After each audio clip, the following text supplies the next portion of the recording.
أعوذ بالله من الشيطان الرجيم بسم الله الرحمن الرحيم الحمد لله رب العالمين الرحمن الرحيم مالك يوم الدين إياك نعبد وإياك نستعين اهدنا الصراط المستقيم صراط الذين أنعمت عليهم غير المغضوب عليهم ولا الضالين.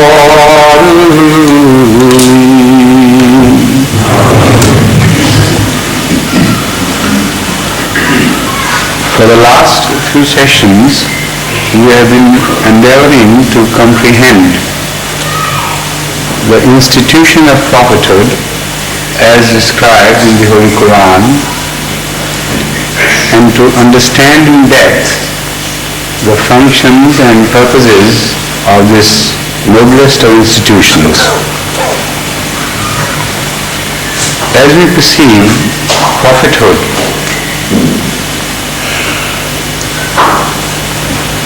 in the light of the Holy Quran,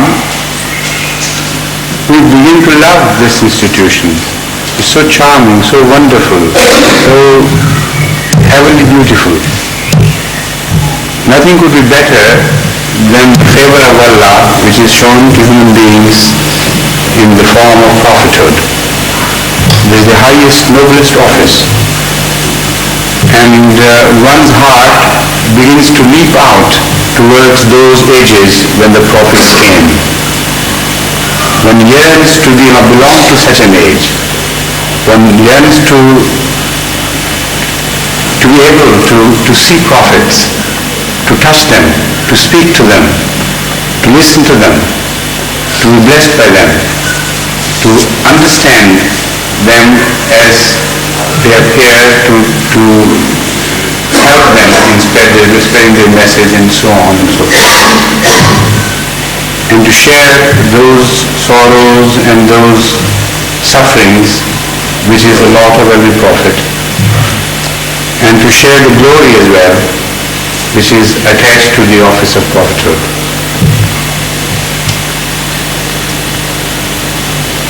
In that imagination, one begins to imagine the coming of the prophets. One may also construct a picture of prophets' first appearance, understanding this office to be the highest, the greatest, the loftiest. One can imagine, or one should expect at least, that prophets would be awarded the greatest and the most glamorous welcome that is ever awarded to any hero. Naturally, that is their lot, that is what they deserve, because no human office is to be compared with the lowest of Allah's favor shown on man. No profane authority is to be compared in value even with the Salihiyat, which is the lowest rung of Allah's favors. So to imagine Prophet having come, naturally one can expect that mankind would fall head over heels to welcome prophets, and one can imagine gates being constructed, lofty, beautiful arches being raised, banners put aloft welcoming prophets, hymns being sung, songs of praises, heavenly songs of Allah's prophets' praises being sung, and people vying with each other to have the first glimpse of prophets appearing on the straight path, the road to Allah, that is Sirat al-Mustaqim. And one can imagine that road being thronged with multitudinous crowds of people, awaiting to have just one glimpse of the holy faces of prophets. That is the sort of welcome which one logically expects will be awarded to all prophets. But most unfortunately, that is not so. It's quite a different welcome which is in store for them. And instead of such a beautiful picture being created, a completely different view is observed from the vantage point of mankind. From the vantage point of Allah's view, a completely different picture is being created. But as we observe in the limelight of history, as preserved by the Holy Quran itself, a completely different and most regrettable picture is created. We come across this strange declaration of the Holy Quran to begin with. وَإِذَا أَنْعَمْنَا عَلَى الْإِنسَانِ أَعْرَضَ وَنَأَىٰ بِجَانِبِهِ وَإِذَا مَسَّهُ الشَّرُّ كَانَ يَئُوسًا. And lo, when we bestow favor on man, he turns away and goes aside. And when evil touches him, he gives himself up to despair. Now this is the nema, إِذَا أَنْعَمْنَا عَلَى الْإِنسَانِ, the nema of prophethood in the first instance which is being described. If a worldly treasure is being distributed, people would vie with each other, rush forward to reach that worldly treasure first and to partake of it as much as they can, to the maximum of their capacity, as much as they can carry back home. But when the spiritual treasure is being distributed, and that too at the hands of the highest favored ones of Allah, the prophets, this is what man does. He turns his back to such favors, and not only that, he abuses those who come to distribute those favors. So the second declaration of what happens to the prophets and what sort of welcome is awarded to prophets is mentioned in this verse, or in this verse, yes. يا حسرة على العباد يا حسرة على العباد ما يأتيهم من رسول إلا كانوا به يستعجلون. Alas, for my servants, or for men, there comes not a messenger to them, but they mock at him. أَلَمْ يَرَوْا كَمْ أَهْلَكْنَا قَبْلَهُمْ مِنَ الْقُرُونِ أَنَّهُمْ إِلَيْهِمْ لَا يَرْجِعُونَ. Do they not perceive, do they not see how many generations before them have we destroyed so utterly that they will never return to them again? They're totally lost. Why? Because they treated Allah's messengers like they are treating Allah's messengers today. That is implied. Then the Holy Quran tells us, ثُمَّ أَرْسَلْنَا رُسُلَنَا تَتْرَىٰ كُلَّمَا جَاءَ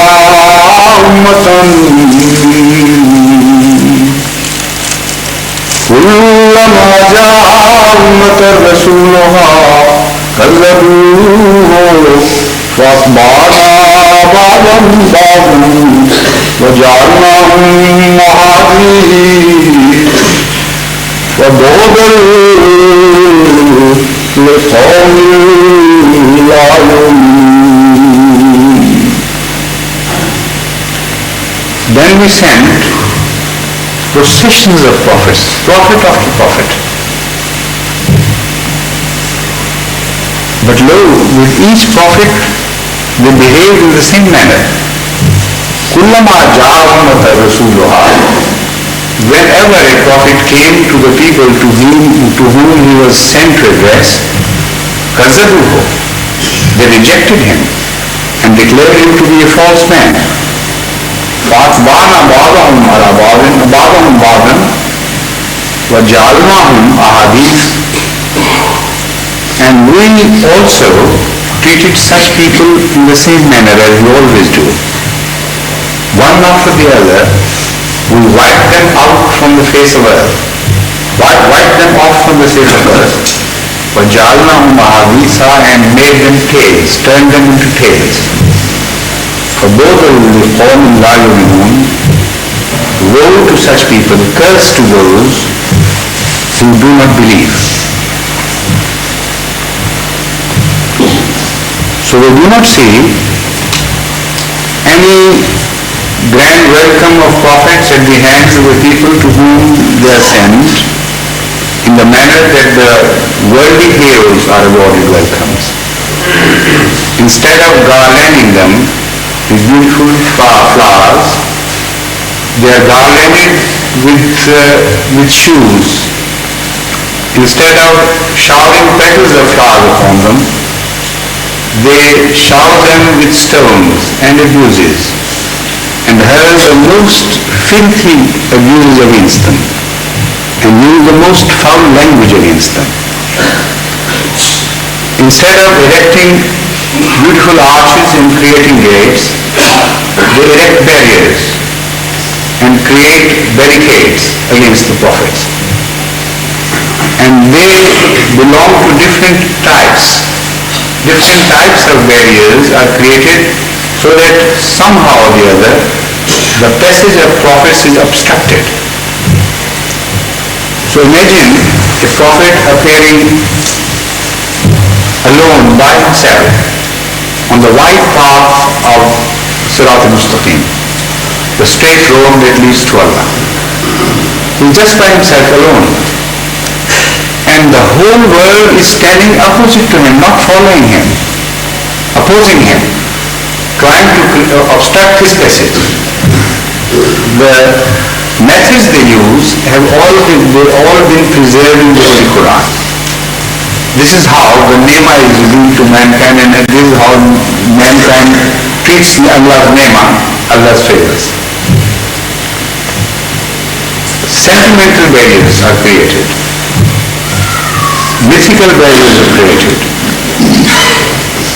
Philosophical barriers are created. And barriers pertaining to the scriptures, quoting scriptures, are also created. And after all, when every effort on the part of the human beings has failed to arrest the progress of prophethood, then physical barriers are also created. So of these I'll give you a taste, just to demonstrate how the prophets are treated, how the best of Allah's favors is treated with scant respect, rather with animosity and belligerence. Now sentimental barriers. It is said that it is an insult to the previous prophet if a new prophet comes. How it becomes an insult, nobody can ever prove. And nobody ever makes an effort to prove. But it is taken as for granted that if a new prophet comes, the previous one will be insulted somehow. And the Holy Quran warns us against this approach and tells us that this is not a new approach. Much before, in fact about 1300 years before the approach was taken by the Muslims of present age, The Holy Quran had predicted it. And the Holy Quran had referred to the history of religion and warned us against such an approach.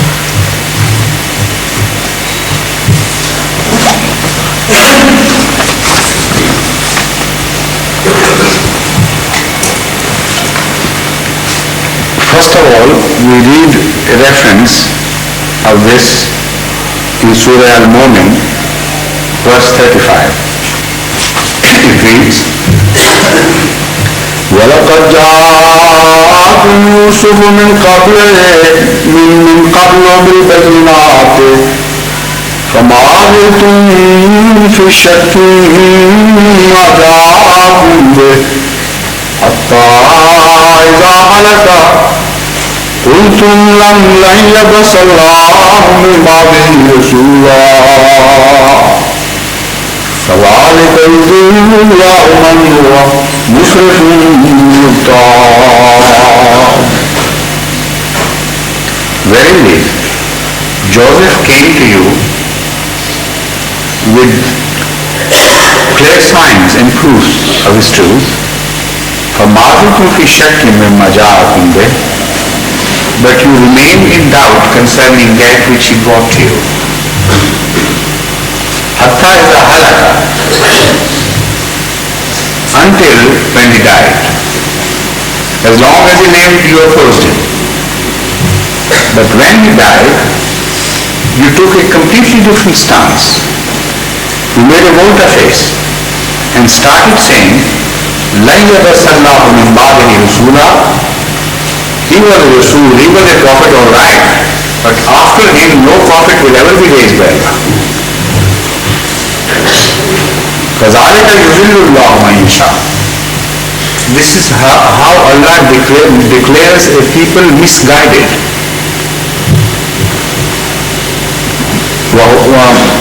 مَنْ هُوَ مُسْرِفٌ مُرْتَابٌ, a person who has gone astray and is a transgressor of the highest degree. Second, we come across the same idea being mentioned in Surah Jinn, when a company of jinn, some people of southern tribes of Arabia, came to Muhammad sallallahu alaihi wasallam and sought interview with him privately, which was granted to them.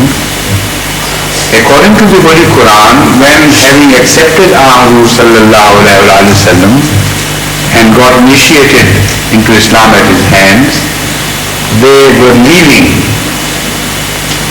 They started speaking to each other of their previous ignorant views and their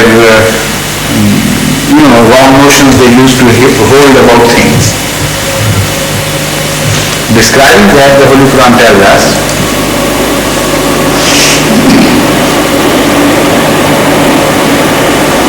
they said, وَإِنَّهُ كَانَ يَقُولُ سَفِيهُنَا عَلَى اللَّهِ شَطَطًا.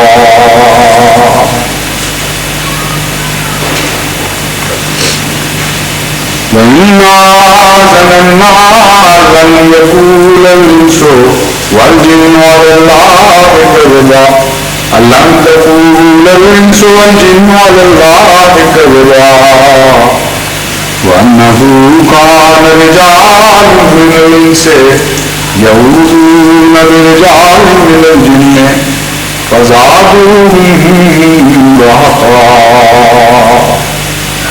وَأَنَّهُمْ ظَنُّوا كَمَا ظَنَنتُمْ أَن لَّن يَبْعَثَ اللَّهُ أَحَدًا.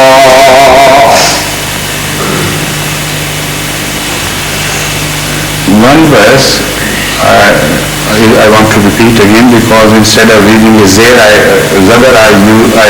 recited a Zair on Inna, on Anna. وَأَنَّهُ كَانَ يَقُولُ سَفِيهُنَا عَلَى اللَّهِ شَطَطًا وَأَنَّا ظَنَنَّا لَن تَقُولَ الْإِنسُ وَالْجِنُّ عَلَى اللَّهِ كَذِبًا.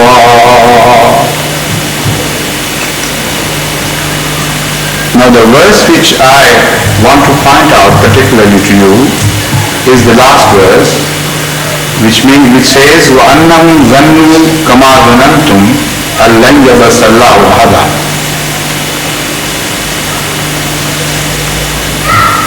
The people to whom I am referring, to whom the Holy Quran refers, started discussing various things of the past between themselves.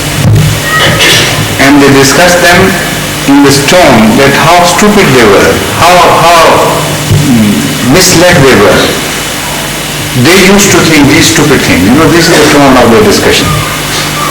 Among the most stupid things they count is this: وَأَنَّهُمْ ظَنُّوا كَمَا ظَنَنْتُمْ, that our elders used to think as you thought, that Allah would never raise a prophet.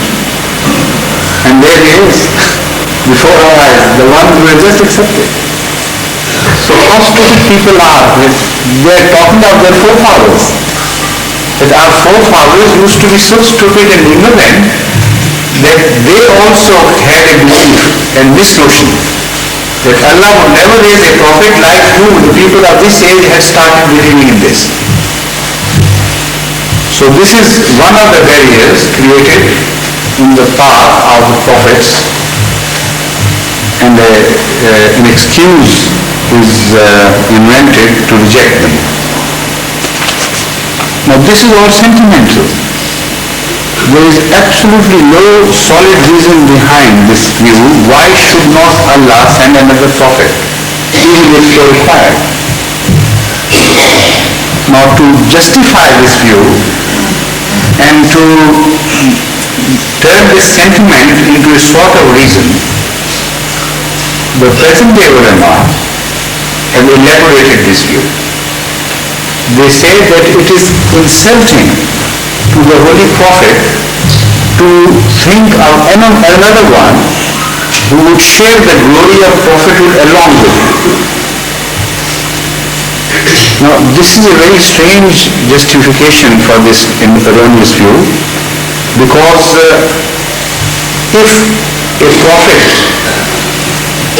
having been raised a prophet by Allah, shares the glory of earlier prophets, in the sense they say, does he in every case insult the previous prophet? That is the issue to be resolved first. If in principle this allegation is correct, then every prophet who came after Adam, peace be upon him, insulted the previous prophet, because in a manner of speaking he shared the glory of the prophet previous to him, and thereby this process of insult continued and got repeated 124,000 times. What is this? Why Allah is insulting his own favored ones by at the hands of some other favored ones? Why doesn't it put a stop to all this nonsense of every prophet insulting the previous prophet? In what way is the previous prophet insulted? That is not explained. And it cannot be explained because it doesn't hold water. There is no sense in this. When the prophets come, according to the Holy Quran, they strengthen each other. They praise each other. They speak gloriously of each other. And this that is no insult. But in case of Hazrat Masih Maud alayhi salatu wasalam, if at all it was an insult previously, in this case it cannot be proved to be in any way near insult. Because his claim was not that he shared any glory with Rasulullah by declaring himself to be an independent prophet. His entire claim was that he was totally lost in love of the Holy Prophet of Islam, so much so that he has lost his identity entirely. He is no longer to be treated independently apart from the Holy Prophet of Islam. The word of Holy Prophet of Islam would carry, and he has submitted entirely to the will of the Holy Prophet of Islam. Not a jot of his word can be changed by him or anyone later on till the doomsday. That was his claim. So how can you call this sharing one's glory in a way of rivalry? I mean, this is just a stupid notion which has absolutely no sense whatsoever.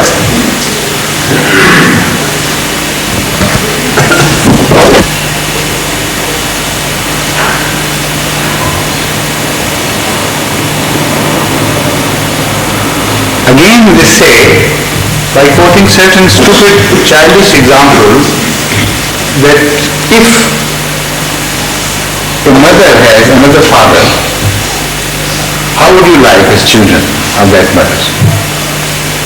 Would you tolerate another father to add it to the previous father of your own? So they say, how can you tolerate the concept of another prophet appearing after Hazrat Sallallahu Alaihi Wasallam? That would be like creating two fathers. Now, if you have already accepted and you have no way out but to accept 124,000 fathers, why not add another to that list? This is absurd, isn't it? I mean, that is, the Holy Quran makes it binding upon you not to reject a single prophet. La tufarriqu baina ahadin min rusul. And it has become an article of your faith, fundamental article of your faith, that you will believe without making any discrimination against any prophet, in all prophets equally. So, according to some traditions, the number of those prophets is about 124,000 plus minus. That being so, if a prophet is a father, in a way he is, then already you have accepted 124,000 prophets, and that is 124,000 fathers. If that is not an insult to each other, why this? Moreover, he has claimed to be a son, not a father. Why disregard that claim? All through Hazrat Masih Maud's writings, peace be upon him, this is made abundantly clear that Ahmad Sallallahu Alaihi Wasallam is treated like a father, like a spiritual father, as no son of his before had treated him so beautiful with such immense love. वो है, मैं चीज क्या हूँ, बस फैसला ये. This is a repeated claim of Hazrat Masih Maud Islam. It is he alone. What am I? That is the final verdict. Whatever I received at his hand. Whatever you see in me of beauty is the beauty imparted to me by his beauty. Whatever excellence I have gained through following him. This is the claim. What a distorted thinking it is they have. That this claim is being converted into a claim of the rival father, as if another father is added to the Muslim. So this is just total blindness to see things, to see realities.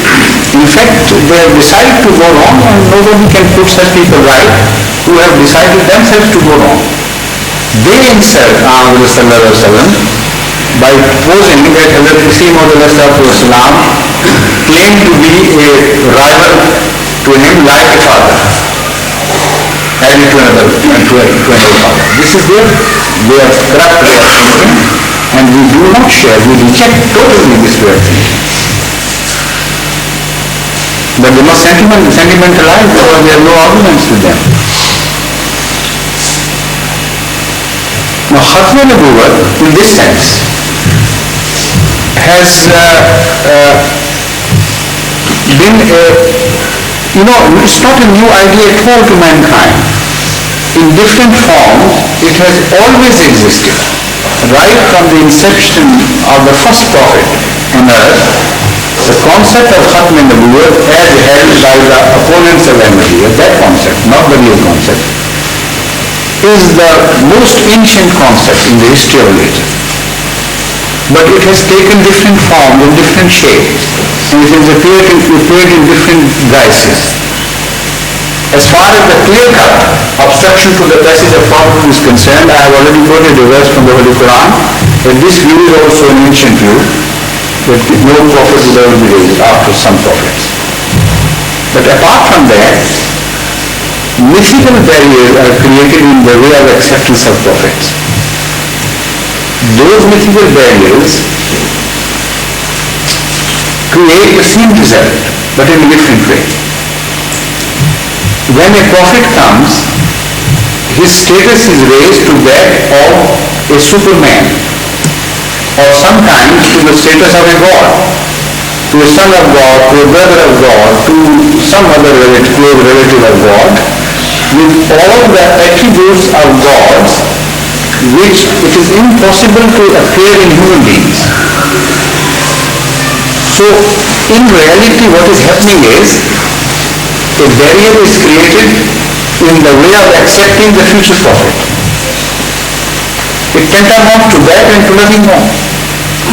Because such a godly person would never come, this is obvious. He can never come. Can Jesus Christ reappear on earth in the same glory as is expected, with the same godly features and with the same dramatic appearance as is attributed to him? You know, hanging, dangling from the heaven, just slowly appearing on earth with all the glory and giving no chance for the crooked and the wicked-minded to reject him. Can such a thing ever occur? It can't. So this is Khatm an-Nubuwwah. When he would appear again, in all humility like he appeared in the first time, we would be rejected because we would say, this is not how we are expecting you. You are a false man. The one we are expecting, he was to come from the heavens, hanging from the shoulders of angels, or just appearing in grand glory which could not be rejected by mankind. So this is Khatm an-Nubuwwah, nothing more, nothing less. Again, when the Hindus are expecting Krishna to appear, they expect him to appear with some wings, 8 arms, or 4 arms if I remember correctly. Is it 4 arms or 8 arms attributed to Krishna? Well, at least 4. 4, yes. Or maybe 4. Let's call it 4. That's enough. 4 arms and wings and certain power which man never possesses. So can such a Krishna ever come? Obviously not. So a concept of Khatm an-Nubuwwah has already been in existence among Hindus for thousands of years. For about 4,000 years at least, we can say. This concept is continuing to exist in them, and this is why no Krishna has ever appeared to them. While many other prophets came and went and were rejected, and the Krishna in his last manifestation, or maybe one of the manifestations, appeared in Kalyan, and he was also rejected. Because he did not have any 4 arms to show to them to establish his identity. So mythical barriers are created all over the world. Not only in the Middle East, not only in the subcontinent of India and Pakistan, but everywhere in the world, people have seen to it. Mankind is very clever in this regard. They want to accept every curse with open arms, but they will not welcome the highest of all the favor, that is prophethood. This is they are determined about, no way of accepting the prophet. So in disguise or openly, overtly or covertly, they have created barriers in the way of prophets. And that is a common feature all over the world without exception. Such attributes are always created around the figure of prophets, as they would never come with those attributes, so no trial would be put. People would be put, that is to say, no trial. Again, philosophical barriers are also created. like the ones created in the modern times by Professor Iqbal or Allama Iqbal, so-called Shair Mashriq. He has written on this subject from the philosophical point of view. And I can demonstrate one or two of his brilliant ideas as to why no prophet should come after the Holy Prophet of Islam, peace be upon him. Not even in this subordinate language. One of his arguments is this, that by the inception of Ahmad sallallahu alaihi wasallam, by his advent, a new age of adulthood is ushered. Man has come of age. He has become adult enough to understand his gains and losses, what is good for him and what is bad for him. And having matured, he is no longer in need of such heavenly guidance as earlier man always stood in need of. Prophets, according to Iqbal, used to come because man was not mature. He could not see the straight path ahead of him. But now with the revelation of Islam, when mankind is prepared for the acceptance of universal religion and the final and the most consummate religion, he is also wise enough to see to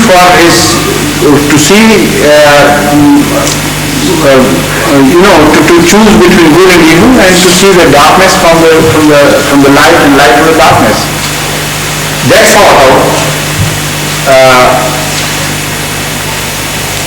that quality which has been gained by man according to Allama Iqbal was never gained before the time of Muhammad sallallahu alaihi wasallam.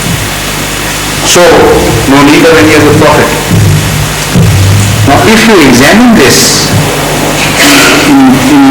more closely, you will be surprised to notice that this is exactly the same argument as declared in the Holy Quran against the institution of prophethood as such. And this is one of the most ancient arguments ever put forward.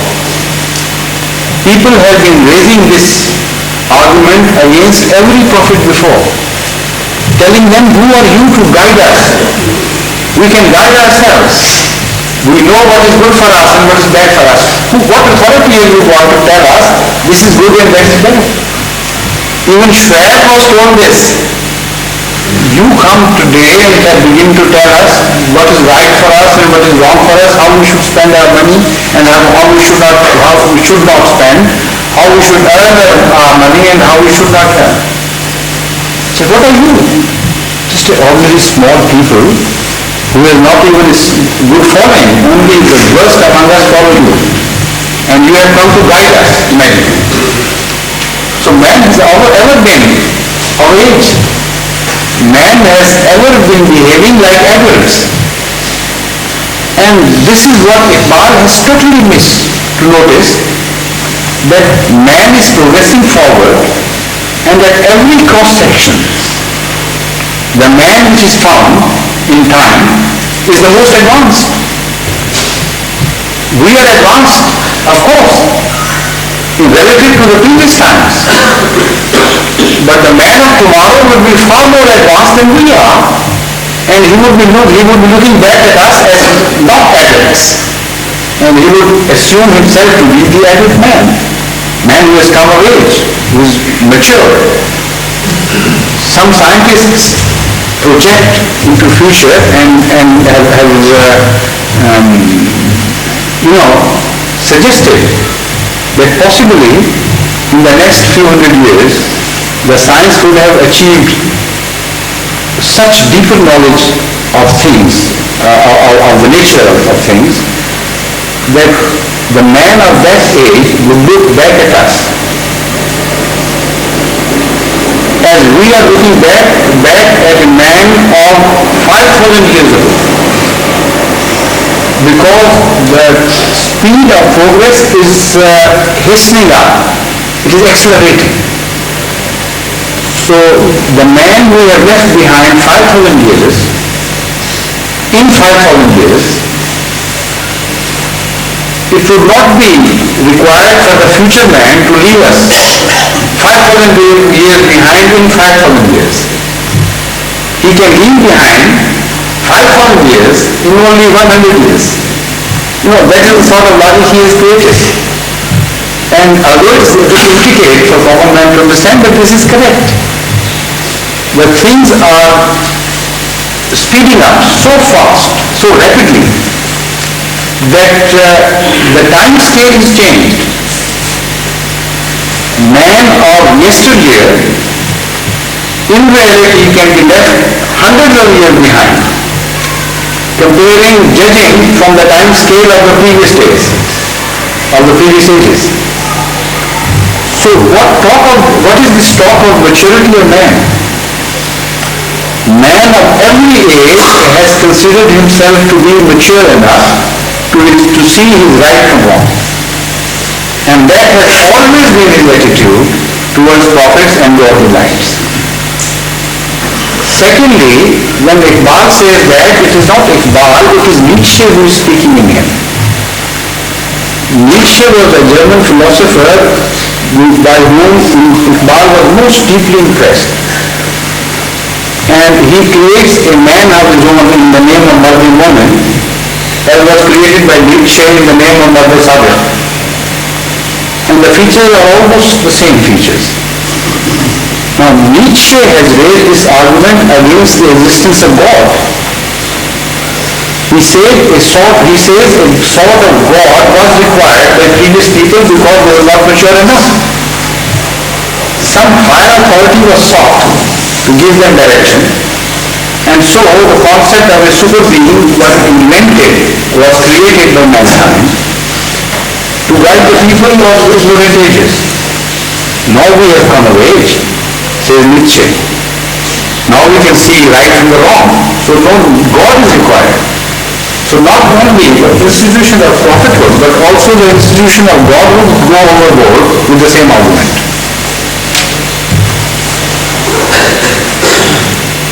Secondly, and among so many things which Iqbal has philosophized for the sake of rejecting prophets, he has come out with a very brilliant idea again. He says that it is the greatest blessing of the Holy Prophet of Islam, and this is one of his most distinctive features, that he has saved us from future trials. Previously, whenever a prophet came, people would put to such grave trial of either accepting him or rejecting him. So if they accepted him, well and good. But if they rejected, imagine, they would be cursed and they would be annihilated and destroyed, and they would be doomed forever. So what the Holy Prophet of Islam has done is that he has saved us from that trial once and for all. No more trials. No more trial of acceptance or rejection. So mankind will never be doomed again as it was wont to be doomed in the time of previous prophets. Now if it is a blessing to save mankind from this trial of acceptance or rejection, why this blessing was not shown by Allah at the first when the first time he sent a prophet in the name of Adam? Why couldn't Allah see that by creating the institution of prophet, he is putting poor mankind into such trials, and the majority of them will be cursed because of their rejection. So Allah, having seen the first experiment fail, repeated the same mistake the second time, sent another prophet. Again he was rejected and the poor majority of mankind was cursed. And still Allah couldn't see light. A third was sent again, and a fourth was raised. He had to repeat this experiment in futility 124,000 times before he began to see light. He said, all right, enough is enough. enough is enough. Now I must save mankind from this trial from now on, and the posterity after the time of Muhammad would not be tried. How stupid it is. He does not understand the ABC of the religious phenomena. The fact is that according to the Holy Quran, that which he considers a curse is a blessing of prophethood. The Holy Quran tells us, مَا كَانَ اللَّهُ لِيَذَرَ الْمُؤْمِنِينَ عَلَى مَا أَنْتُمْ عَلَيْهِ حَتَّى يَمِيزَ الْخَبِيثَ مِنَ الطَّيِّبِ وَمَا كَانَ اللَّهُ لِيُطْلِعَكُمْ عَلَى الْغَيْبِ وَلَكِنَّ اللَّهَ يَجْتَبِي مِنْ رُسُلِهِ مَنْ يَشَاءُ فآمنوا بالله ورسوله وإن تؤمنوا وتتقوا فلكم أجر عظيم. ما كان الله ليذر المؤمنين على ما أنتم عليه حتى يميز الخبيث من الطيب.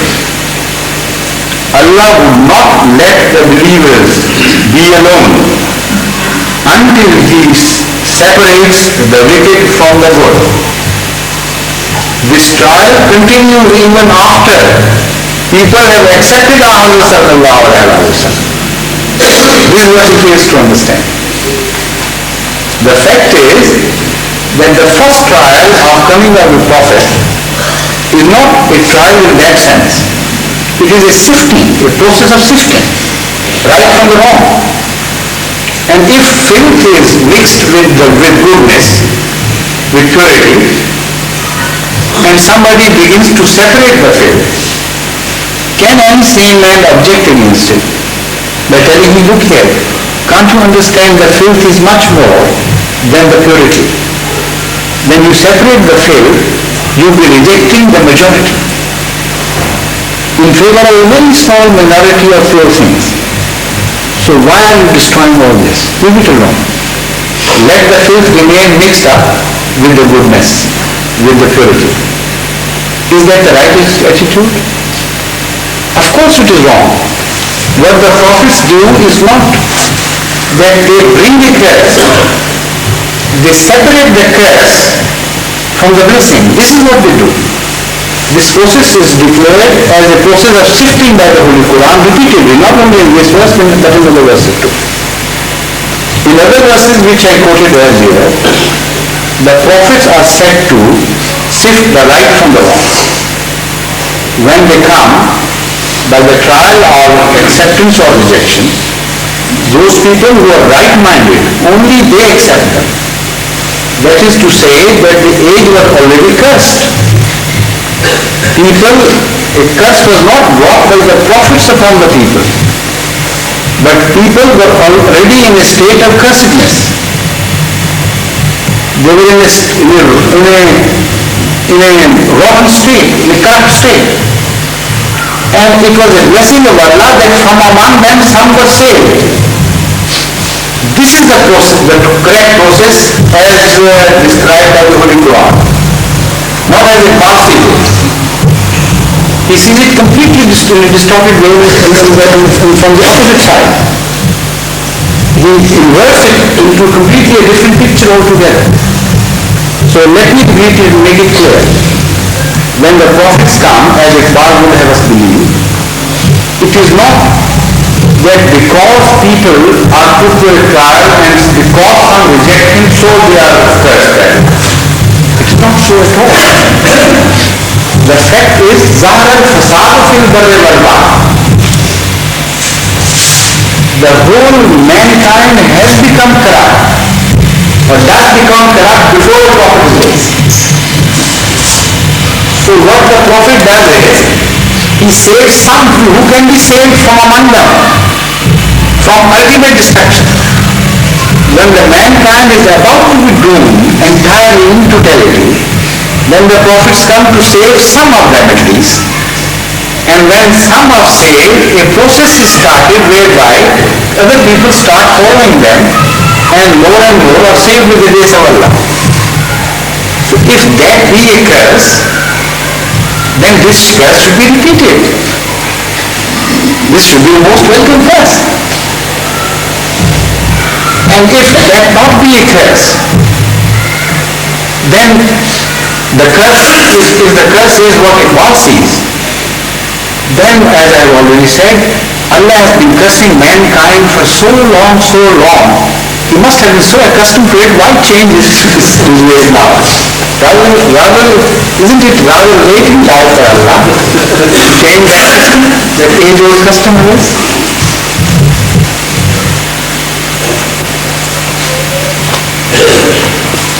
Now coming to other barriers,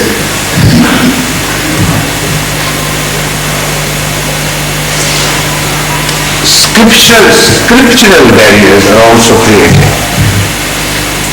Scriptures are quoted in support of these views, and when I say scriptural barriers, they apply to all these barriers which I have mentioned earlier. They draw their authority from the scriptures and somehow distort the meaning of the scriptures to support their distorted view that Allah would not send a prophet thereafter. In fact, they don't want to accept that blessing of Allah. And in fact, the universal truth is, Ya hasratan al-ribad, ma yatihim rusulun illa kanu bihi yastahzi'un. Never has mankind found itself in the right frame to accept prophets. And never shall mankind find itself in the right frame to accept prophets. This is a universal law which has no exception, no deviation. Now, the scriptures are quoted, and in regard to Hazrat Muslim's claims, also the scriptures are quoted. Because I have already discussed this issue at length in various previous addresses, so I will not repeat that. Only I will explain a certain verse of the Holy Quran in this regard to the scriptural evidences they produce, which although I quoted earlier, but I think it should be brought to greater prominence, and it should be much more emphasized than is so far done by Jamaat Ahmadiyya, because it's a very fundamental verse to the whole issue, and it also makes help understand the phenomenon of prophethood and continuity of prophethood. In what sense it should be done, and in what sense should it be believed. And when you ponder over this issue raised in the verse in question, which I am just going to recite, a very beautiful picture emerges. A most beautiful and most universal picture emerges, which has a continuity in time, and it gains a global aspect. It is no longer regional, the phenomenon of prophethood, no longer related to time. It becomes a global universal phenomenon, as it should be, because it is something which is related to God. It becomes a timeless phenomenon, as it should be, because it is related to Allah, who is timeless. So in what way this verse should be understood and emphasized, this is what I am going to tell you today. I refer to the covenant of prophets. This covenant is of the vital importance, understanding the nature of prophethood and why prophets have been coming and why they should come, and how we should sort out the right prophet from the wrong. All that has been described in these two verses which I am going to quote.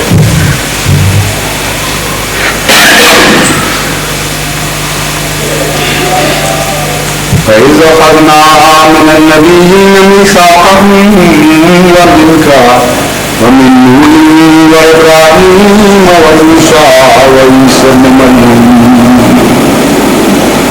وَأَخَذْنَا مِنْهُمْ مِيثَاقًا غَلِيظًا لِيَسْأَلَ السُّعَاةَ فِيهِمْ عَنْ صِدْقِهِمْ وَأَعْتَدْنَا لِلْكَافِرِينَ عَذَابًا أَلِيمًا. This verse is taken from Surah Al-Ahzab. The two verses which I have quoted have been taken from Surah Al-Ahzab 8 and 9. The translation of the verses in English is this: "And O Prophet Muhammad," that is implied, "call to mind when we took from the prophets their covenant." Now, obviously all the earlier prophets are referred to, and the covenant is referred to which was taken from all the prophets. But a strange parenthesis is added here. A strange statement is added in parenthesis here, "Waminka." And that covenant of prophets we have also taken from thee, O Prophet Muhammad, peace be upon him. This is the most important point to be understood about this covenant. That it did not come to an end with the coming of Rasul sallallahu alaihi wasallam, but it continued. And the same covenant was taken from Hazrat Akram sallallahu alaihi wasallam himself, as had been taken previously from all prophets. For instance, the Holy Quran goes on explaining, "Min Nuh wa Ibrahim wa Musa wa Isa ibn Maryam wa akhadna minhum mithaqan ghaliza." Now this covenant which we took from them and other prophets before them was the strongest possible covenant. Mithaqan ghaliza is the one which is so fortified that it cannot be broken at all. It will not be permitted to be broken at all or violated in any sense. Now what is this covenant of the prophets?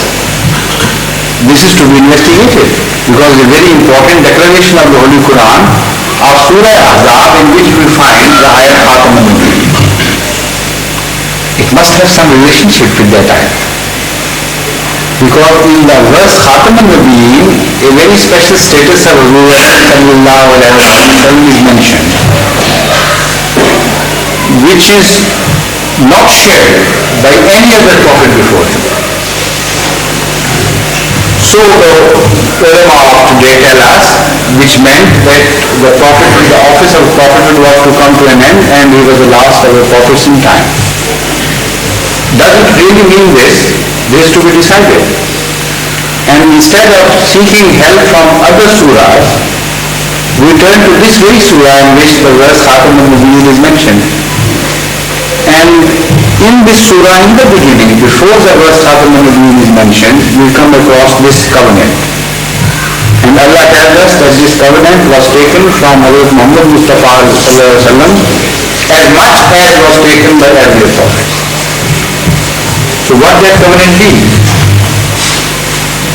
The only covenant in the Holy Quran which has been referred to as covenant of prophets apart from this place is this covenant which I am going to recite. That is in Surah Al-Imran, verse 82. وَإِذْ أَخَذَ اللَّهُ مِيثَاقَ النَّبِيِّينَ لَمَا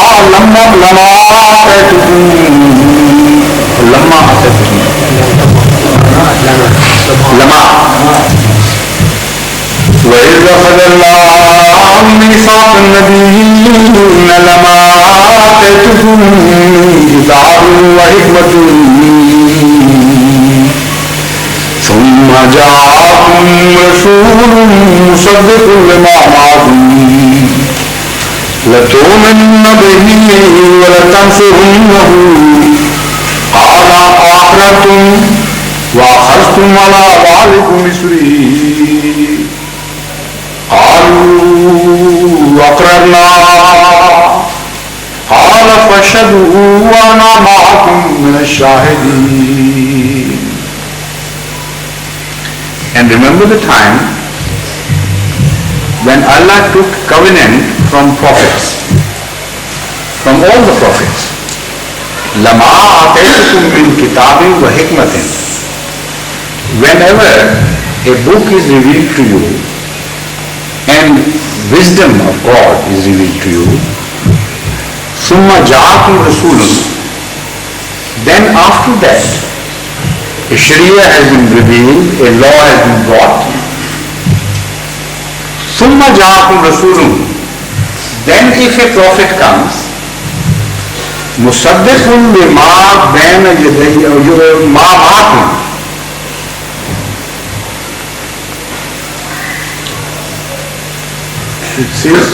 it says the translation says fulfilling, but it is not just fulfilling.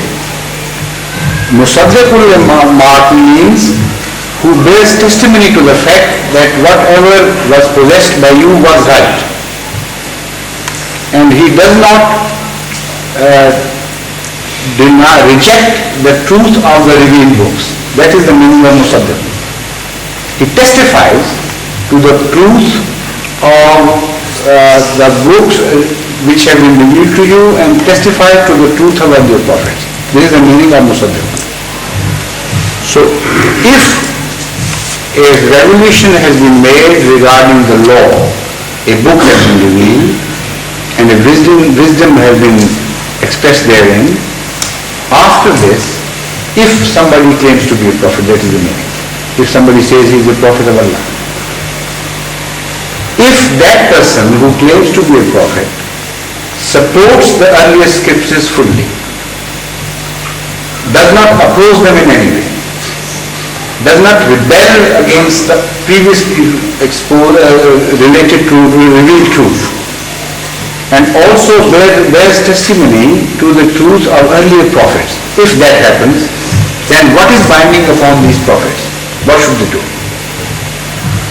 The Holy Quran tells us, Allah took the covenant, لَتُؤْمِنُنَّ بِهِ, you will believe in such a man. وَلَتَنْصُرُنَّهُ, not only believe, you will help, you will aid such a man to the maximum of your ability. Because the tense used is nun saqila, which emphasizes the verb in which connection it is used. So which means that you will verily, most certainly, help him to all your ability. Not only just to believe, but to help him, to aid him with all your capability. When Allah took this covenant, then Allah asked, أَأَقْرَرْتُمْ وَأَخَذْتُمْ عَلَى ذَلِكُمْ إِصْرِي?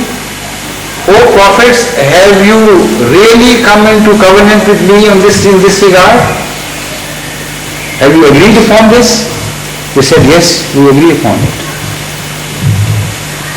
Then Allah would say, فَاشْهَدُوا, now you bear witness that you have signed this covenant with me, and I am also going to remain a witness to this fact. Now, if the institution of prophethood, that is the subordinate prophethood after the revelation of the law, was closed once and forever, why this covenant was taken from Hazrat Muhammad Mustafa sallallahu alaihi wasallam himself? There is no earthly reason why this covenant should have been taken from him. Can one imagine one? Why should Allah have said it وَمِنْكَ? We took the same covenant from thee, O Muhammad, peace be upon him. Now when you ponder further on this verse, it is the most revealing verse on this issue. It covers all the aspects of prophethood and our relationship to prophethood and the reasons why we should reject prophethood or accept prophethood. The Holy Quran tells in another place that this has been always the claim of the true believers, لَا نُفَرِّقُ بَيْنَ أَحَدٍ مِنْ رُسُلِهِ, that we do not make discriminations between one prophet of Allah and another prophet. The fundamental principle involved is this, that whoever comes from Allah should be accepted because he comes from Allah, because he represents a higher authority. So this debate, this small-minded debate should not be started because this prophet belongs to that nation or that person or that age, so he doesn't belong to us, we may reject him, and only we will accept the prophet of our choice and our selection.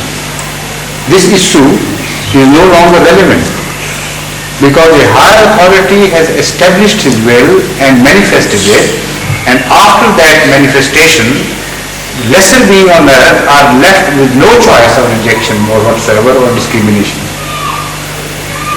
Now that being so, that also implies that prophets should not pick up quarrel between each other, among themselves. If they represent the same authority, they must agree with each other. So the unification of religion is revealed here. One unified concept of religion all over the globe is expressed here. This verse unifies prophets not only in time, one after the other, but also creates a global image of prophets too. That every prophet agrees with every other prophet. That also shows and strongly establishes that wherever there are points of disagreement, they have always been added later on by people. In the fundamental messages, no prophet can ever disagree with any other prophet whatsoever, whosoever, wheresoever, and in whichever time he was found. Now, this is the most glorious message, which has been somehow ignored generally by the scholars. And I think it should be specially emphasized, as it should be emphasized because the language of the Holy Quran here is so strong that seldom you come across such strong language in the Holy Quran in which a covenant is taken in such strong terms by Allah. The strongest possible terms are used here by way of describing this covenant. So it should be emphasized.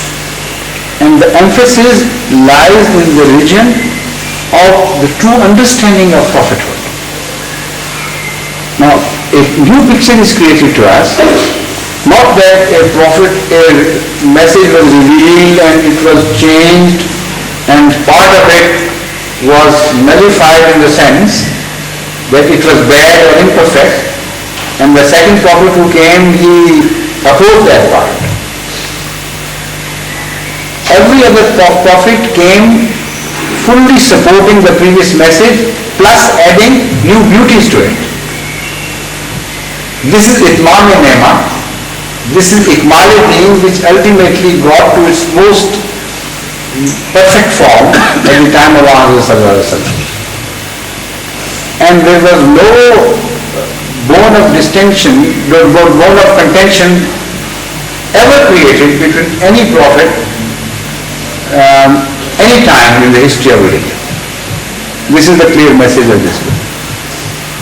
So if prophets come to support the previous prophets or other prophets, and they do not pick quarrels with the earlier prophets, they do not disagree with them, only come to perfect the message and carry it further along, what is the harm of accepting such a prophet?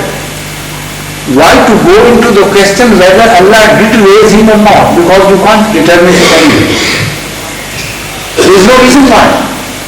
If anyone claims that he is a prophet of God, and the claim is that he fully supports the earlier prophet in every detail, and if by his time the Sharia, the law, has not been perfected, and now I'll come to that later on, if is very important.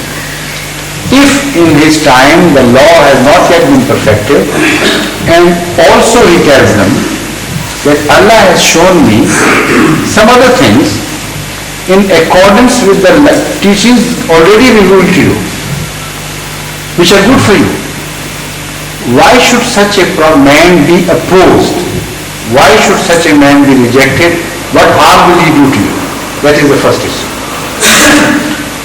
the maximum you can do is, if you can't believe in him, you say, well, somehow we can't believe in you. But all right, go on, whatever you do, please go ahead, because you are doing the same service as has been performed by other prophets. Now, in this verse, the Holy Prophet of Islam has been referred to the same covenant, but the wording of the covenant is so beautiful and so perfect that it leaves room for the final appearance of a Sharia. After that, the message of law will not be changed, because the words of the covenant are this: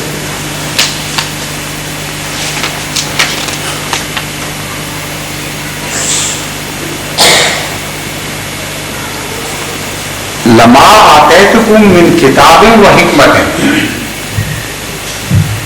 सुम्मा जाअकुम रसूलुम मुसद्दिकुन lima मअहुम. When you study this verse in the light of, closely study this in the light of this revelation, another meaning dawns upon you. That is to say that now only those prophets are mentioned here which are not law-bringing. The first prophet from whom covenant is taken is the law-bringing. Because they said, now read it more closely again and with greater attention, لَمَا آتَيْتُكُمْ أَخَذَ اللَّهُ مِيثَاقَ النَّبِيِّينَ لَمَا آتَيْتُكُمْ مِنْ كِتَابٍ وَحِكْمَةٍ. After the book has been revealed, after the wisdom of God has been expressed, ثُمَّ جَاءَكُمْ رَسُولٌ. In the framework of that Sharia, that law, if a prophet comes and does not pick any quarrel with your teaching, does not attempt to change it, 100% agrees with their teaching, then you have absolutely no right to disagree with him. Because he is supporting you, so you should support him. That is the natural result. So in the light of this new meaning of this verse, what was told to Muhammad sallallahu alaihi wasallam was this, that although the Sharia has been perfected, the law has been made consummate, yet there is room for other prophets, and we take this covenant from you as well, that if someone comes who fully and entirely supports you and your teaching, then your people should not disagree with him. Your people should not reject him, but rather support. In light of this covenant, when you look back at the earlier claimants of prophethood between Muhammad sallallahu alaihi wasallam and Hazrat Masih Maud alayhi salam, the most interesting observation one makes is, the point one begins to understand is this, that every claimant to prophethood before Hazrat Masih Maud alayhi salam interfered with the law of Islam, here or there, and opposed, partially at least, the teachings of Muhammad sallallahu alaihi wasallam and Sunnah and the tradition of Muhammad sallallahu alaihi wasallam. Without fail, without variation, he created new traditions and introduced new elements into Islam. So such a man, according to this covenant, was not to be supported. But when one comes who says he has not come with anything new whatsoever, he fully and entirely supports not only the teachings of the Holy Quran, but also the traditions of the Holy Prophet of Islam. He has come to revive, not to change. Not a jot of the Sharia of Islam is to be changed by him. Does that covenant apply to him or not? It does, and very strongly. Now obviously when that covenant is taken from the heads of Sharia, from this meaning this appears that this covenant is taken by the heads of new laws, that is the law-bringing prophets particularly. It means, of course they would die before that prophet comes, most often than not. That means that covenant applies to his followers and his people. They are bound to fulfill. And if they reject that covenant, then Allah's wrath will fall upon them. So in case of Ahmadiyya, no new prophet is created outside the pale of the Quranic teachings at all. This covenant was to be fulfilled. Otherwise there was no meaning, no sense of taking this covenant from Muhammad sallallahu alaihi wasallam. Had Hazrat Masih Maud not come, this covenant should have remained completely unfulfilled. So he came to fulfill, that is Musaddiq al-Lama Bayan. And the verse. So later on, inshallah, next time I'll shift to another aspect of the treatment of people, the treatment of prophets at the hands of the people, and the treatment of people at the hand of Allah following that treatment. That subject we'll discuss inshallah in the next sermon.